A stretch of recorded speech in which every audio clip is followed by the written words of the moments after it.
They thought sneaking into my barn at night would corner me. But in my house, every shadow fights for me. Midnight. My barn was quiet, lanterns swinging faintly, the cattle restless. I had a gut feeling trouble was coming. And I was right. The back door creaked open, flashlights cut through the dark, and I saw 5 figures slip inside. HOA Karen's hired thugs. They thought the barn would be my weakness. Tight, dark, no room to fight. But this was my ground. I stayed hidden until the first one passed my stall. He raised his bat, whispering, "End this quick." That's when I struck. I swung a shovel into his ribs, and he dropped with a grunt. The other spun, lights flashing in panic. The barn exploded into chaos. One rushed me, but I smashed his face into a wooden beam. Another tried swinging a pipe, but I ducked and rammed him into the hay bales. Dust clouds rose, filling the air. Karen's voice shrieked from outside, "Do it! Take him down!" But inside, it was my war.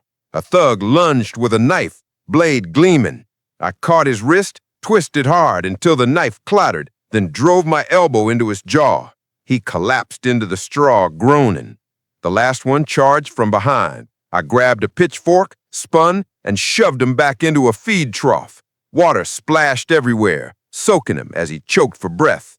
The barn fell silent except for heavy breathing and the low moan of defeated men. I stepped outside, shovel in hand, sweat dripping, eyes locked on Karen. She froze, clipboard trembling.